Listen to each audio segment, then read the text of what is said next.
YouTube, man. Welcome back to another episode of K Palace. I'm your host, K Dub. Uh, here we have this is my reaction to Kelsey Plum. So I saw this interview already, but I wanted to react to it with y'all again. So Kelsey Plum is on Sue Bird's podcast, and she is revealing why she left the Aces. Um, I know what happened because I watched the video already, but I'm gonna let y'all react to it. Obviously, if y'all don't know, but Kelsey Plum is my favorite WNBA player. You know what I'm saying? Anywhere she go, I go. You feel me? Yeah, we in there. But I am an Aces fan. I am an Aces fan, so I like Asia as well. Feel me? But yeah, man. So she speaks out about her trade, about her requesting a trade from the Aces. So let's get into it, man. As y'all know, she went through a divorce with Darren Waller. He was a former tight end for like the Raiders and Giants and all that. So yeah, she'll get into it. So let's just get right into it. Oh, Ends up being like a harder year. You guys do have a lot of injuries, so that's always just gonna honestly, I think the undertold story of almost every WNBA champion is there's a little bit of luck in the health department. Like every WNBA champion probably got lucky in that nobody had any like major significant injuries. No starters were out. Sometimes you miss time, but like generally speaking, they're healthy. Because the ones that aren't healthy, it's just harder. And you guys did have a rough go. So that season ends. Tell me like what happened that gets you to the point where you want to be traded. Well, I think there's a couple components. I think that, every year you come back and you're like playing on a great team. You're willing to sacrifice, do whatever it takes. Um, but I think there's a point where you start to feel like underappreciated. That's like, I'm not special in that. That's everyone, right? And you sacrifice. And I think after the 2024 season, I felt like a couple of things. Well, obviously, there's personal and professional. Personal, all the my personal stuff off the court happened, being divorced and then like that hitting me at a left field. So I had to deal with that in the season, which like even to this day, I would say I look back now and one of my most proudest things that I just like played. Like I showed up and played and I like had the best attitude I could because that was awful. Just like straight up awful to go through experience and then like you're dealing with it in live time and you're dealing with it like publicly. Yeah. And I think, and I give credit a ton to the Aces, and I'm super grateful because they were not only super supportive, they were like a lockbox. And there were a lot of things that people could have like leaked about the situation that they didn't. And Becky, Tyler, Natalie, like they were just a safe space, and I just like my teammates just really respected that. And so, anyways, you have that element, and then you also have the basketball element of feeling like, okay, it's not about like shots or points or anything like that. It's just more feeling, okay, I'm gonna take less money. I want to be here, but like I have to take less again, and then like, okay, yeah, I'll set cross screens and back screens. so when she's saying, bro, she just felt unappreciated as far as her role on the team. As far as being one of the best point guards in the league, she felt underappreciated by the team. She felt like she felt like she shouldn't have to keep sacrificing. Like, yeah, they were winning, but she was sacrificing a lot, and she just got to the point where it's like, bro, I'm tired of sacrificing. Y'all need to recognize who I am and what I bring to the table. You know what I mean? Like, yeah, yeah, we got Asia Wilson, who's arguably the greatest WNBA player of all time on the roster, MVP, fully aware, but at the same time, I mean, she's surrounded by great teammates such as myself, because I am also one of the best female point guards, well, women point guards in the league. You know what I'm saying? So You gotta show respect to her as well, because without Kelsey Plum, Asia wouldn't have got them MVPs or them championships as a team. If Kelsey Plum is not on that team, yeah, they got Chelsea great, but bro, Kelsey Plum was another big piece of that team. You know what I'm saying? For Asia all day, like no problem. But then you start to feel like, okay, am I becoming the fourth option? And like cross screens and back screens for Asia all day, like no problem. But then you start to feel like, okay, am I becoming the fourth option? And like we're not winning. So that it also feels like, frustrating. Like think there's egos involved. And again, it's not just me. That's what happens when you play on a team with a ton of people that are budding stars, right? You're trying to figure out how to make it work. And I kind of just felt like I needed a fresh start. I needed a fresh start personally. I needed a fresh start professionally. And I felt like my growth was kind of capped in Vegas. Like the player, I could. Capped. So basically, her playing along Asia, Chelsea, and Jackie Young, because that's a lot of star power. She felt like she couldn't really grow as a player. She couldn't really showcase her real ability playing underneath Asia Wilson. Underneath Asia, that's what it was. You know what I'm saying? Which is understandable. I mean, look at James Harden. You know what I'm saying? And like when Harden was in OKC, he was a six man, and that was his role. And his ability was shortened because he was coming off the bench as a six man, and that was KD's team. And then when he went to Houston, he went off. He started dropping 34, 40, 50 points a night. You know what I'm saying? And he became an MVP. Um, Same thing with Kyrie. You know what I mean? Kyrie wanted to go on his own. Like he wanted to leave Cleveland. Like he didn't want to be known as LeBron's sidekick. He wanted to have his own team and and flourish as a player and grow as an independent player that's not tied to another superstar. And that's what Kelsey Plum is going through. But at the same time, she was also going through a divorce and all types of other personal stuff that probably affected her mental. So she probably needed to get away from Vegas for a while. You feel me? Because the divorce happened when she was playing for the Aces. You know what I mean? So yeah, it's very unfortunate. Finish Vegas, my career in Vegas, and probably could be an all-star a couple more times. Try to go back with championships, but like, can I ever reach the capacity on the player that I know I can be? And you go back to the confidence is like, I know I have a lot more in the tank, and I know I can lead, and like, I just that's not the opportunity is not here. Yeah, fair. I mean, you talk about you guys it wasn't budding stars. You had 4 Olympians. Like even in the course of Yeah. this year where, it sounds like not sounds like it was a very tough year for you. Mm-hmm. You also go to the Olympics. Yeah. Oh, trust me. Like all 4 of you go to the Olympics, you Yeah. know? So how does the Olympics and that experience, because it was a really hard final game. Yeah. And there's a ton of pressure. So where does the Olympics fit just like in all of that? That's not the month of Olympic break is obviously not a break. And like you said, the pressure to win in Paris against France. And that situation was really tough. Then you go back right into the season. I mean, some people, we actually got like 2 or 3 days. Some people had to play like the next day. Mm-hmm. And it would have been different if it was 1 or 2 of us. It was 4 of us. Yeah. And yeah, you're right. I think it just weighed. I think that plus, like you said, it's hard to go back to back. To go 3 in a row. Oh my gosh. Every game is a Super Bowl. Yeah. It's this crazy rollout. It's sold out.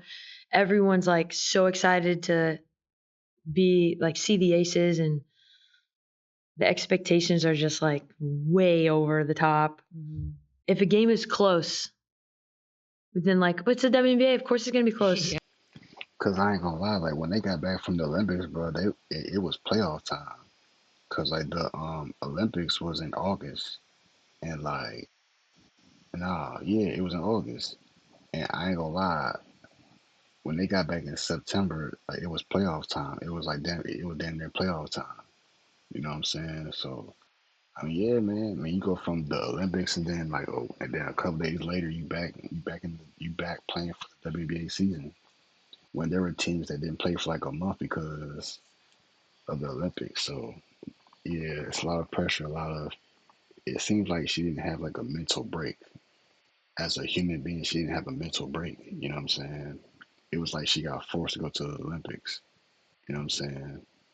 And I saw that France game, bro. Bro, they won by 1 point against France, bro. And Gabby Williams, who's another great player, bro, she carried France and she did what she had to do, but it wasn't enough. You know what I'm saying? Yeah. The game is close. It's like, what's wrong with the Aces? And yeah, it was OD. Yeah. And then you meet the Liberty.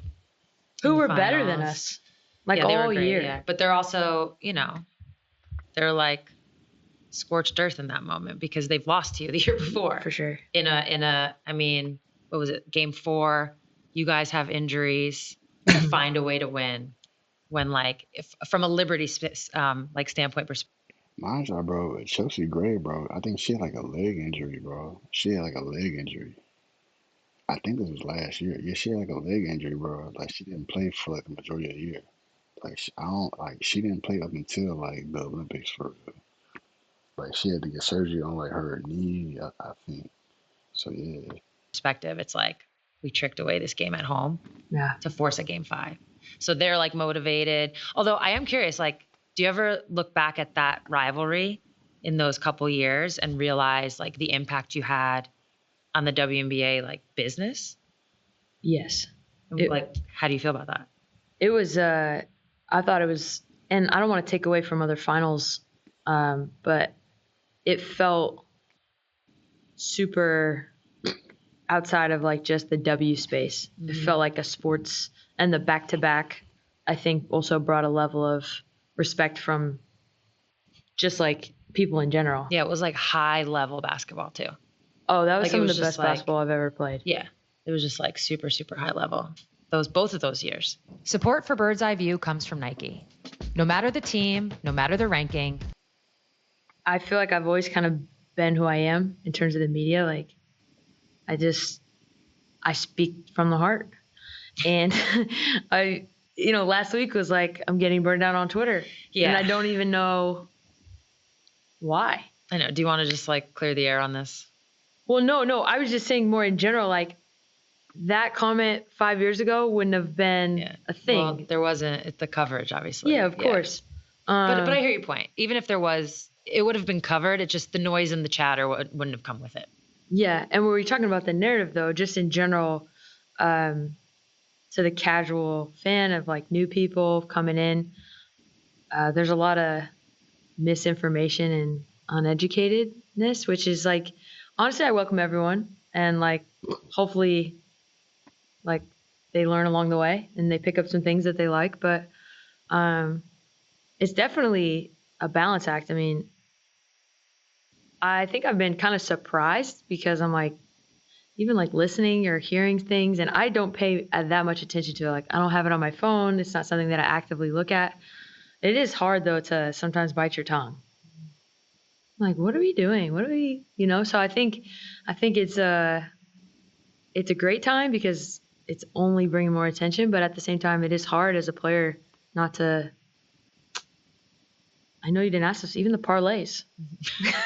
Like, You took it to the parlays.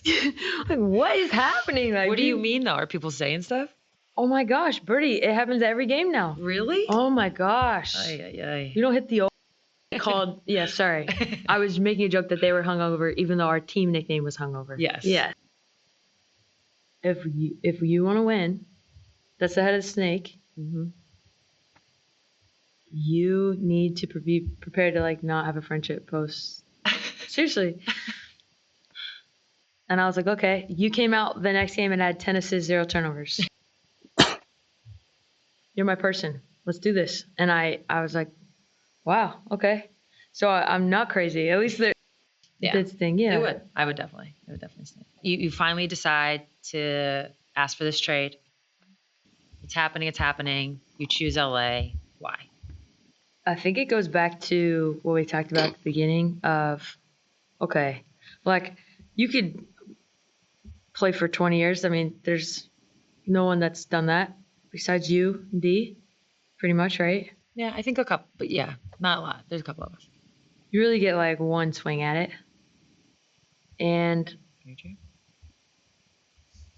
I just remember thinking in that off season, like, okay, if you like really are about it, and you like really believe that you are as good as you think you are, and you really think you can impact winning at the highest level, Only one way to find out. there's only one way to find out. And kind of also too, like you also have to have a coach that is like, no, that's exactly who I want. And I give Lynn a ton of credit. Like she's like, you're my person. Let's do this. And I was like, wow, okay. So I'm not crazy. At least maybe we're both crazy. And like it has nothing to do with being like the best player. And like we talked about this too, right? Like on a championship team, your 3s and 4s are really going to be your killers. I think a lot of times your ones and 2s cancel each other out in a lot of ways when you're going up against matchups, really.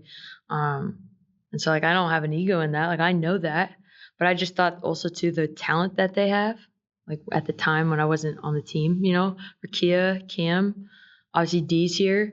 I was like, there's pieces. Mm-hmm. There's pieces. And also too, like Birdie, just to keep it a buck, like what are you gonna do? Just go join another powerhouse? Why would I not just stay? Like that doesn't make any sense, right? Mm-hmm. It sounds to me like you really just had like an itch that you had to scratch. You had to know. You had to know, like, what is that experience? What is it to be, like the leader? What is it to be like the head of the snake? That kind of a vibe. Feels like you just like wanted to know. You needed to know. Yeah, I would hate to have like grandkids sitting on the couch and just being like, I wonder if I would have. You know what I mean? Yeah. That sounded creepy, but no, not at all. I totally get it. Yeah, you don't want to regret. Is basically what you're saying. So even though you requested the trade, like what did you learn about the business of the WNBA in this experience? Oh my goodness. Well, it had to be a 3-part, right? Because it didn't happen to be. And then also too, like there were multiple instances where, like I knew that that's where I wanted, but it wasn't like, oh, you decided on Tuesday, it happens on a Thursday. It was like months. Yeah. No, yeah, you, Jewel, and then they got picks. Yeah, but you guys were all just like in a holding pattern because you have to have everyone sign off, and like a lot of times people like, yeah, I'm good, and then they kind of take it back, and it was like this whole you had to be super patient back and forth situation. Yeah, it means you wanted it, and I think you did, and so I'm curious, like now that you're kind of like in the role that you saw for yourself in LA. Like this, you wanting to experience this. Is it what you expected? It's harder. It's harder. Mm-hmm. Fair. It's harder. What's harder about it? Leading. It's harder. Being responsible at a different level. When you're a role player, if you shoot poorly, you don't play well, or turn the ball over, or get beat on D, it's really like, okay, maybe it affected the game, maybe it didn't. Mm-hmm. I mean, this is like a whole new level of stakes, and I wouldn't say pressure, more opportunity, but definitely like what you say, what you do, what you don't say, what you don't do drastically affects outcomes on and off the court. Do you feel like you're adjusting well? I'm pretty proud of the way I've handled it so far. I would say definitely was like bumpy in the beginning. A lot of too, like just trying to get like the whole team together in terms of like health, right? Because that's tough. And we were missing a lot of big pieces. And then you also forget when you've been on a team for so long, training camp isn't new. It's just a refresher. Yeah. You're like, oh, yeah, I remember that play. Yeah. And then now it's like new system and totally. you know, it's just like, whoa, that you're that like, was oh God, I forgot. This is what we have to do. Yeah. We're like learning everything from like square one, terminology, like whatever it is. Yes. Yeah. And you like don't just get to like pick up and start from where you left off last year. new teammates. And like I remember too, training camp, something I always loved playing for Becky, like we just always play. Mhm. And then I'm like, drills?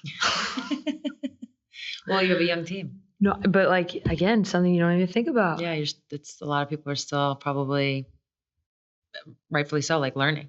For sure. Yeah.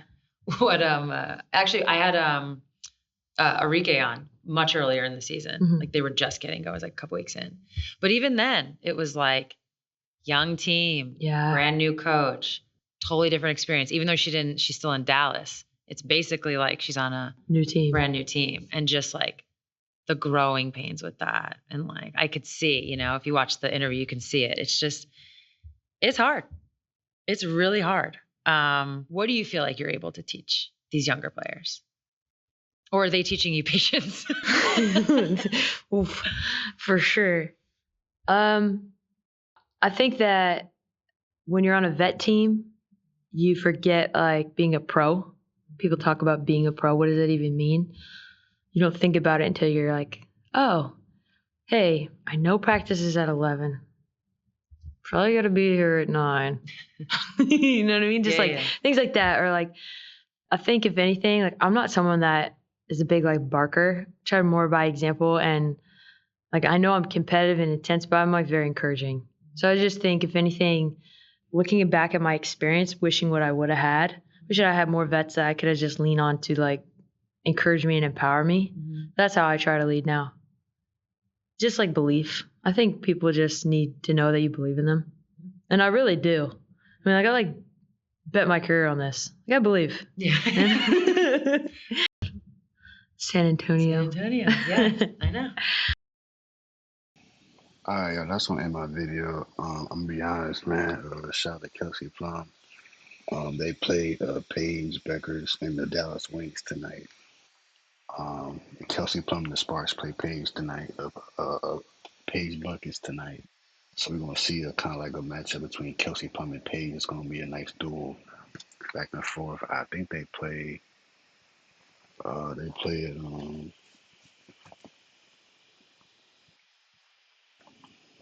They played. Let me see some. They played.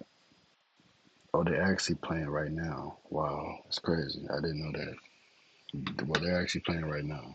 So, and it's the first quarter is almost over. So I'm gonna go ahead and probably watch that game. But yeah, man. I mean, Kelsey Plum said it. You know what I mean? She's wanted to be her own player, wanted to um, spread her wings and become the player that she knows she can be, and she had to do that by getting out of Las Vegas and going to a team where she's like the woman. You know what I mean? Like where she's the person that can lead and become her own superstar. You know what I'm saying? As far as being a cast member of already a superstar with Asia Wilson. Shout out to Asia, man. She bro. She's the LeBron of WNBA. Real talk. Shout out to Kelsey Plum. Hopefully your mental is right. I'm gonna assume you were going through like some mental health issues when you was with the Aces, going through divorce and trying to find yourself as a player, as a human being, playing alongside other superstars. It can get kind of tough. So I'm looking forward to see your journey with the Sparks. You have a nice young core. Hopefully y'all can make the playoffs, make some noise, and then you're in LA. You know what I mean? Um, so yeah, man. Hopefully y'all enjoy the video. I'm gonna get ready to eat, watch this game, post some content. Hopefully y'all enjoy the video. Y'all like, comment, subscribe. If you're new and I'm gone.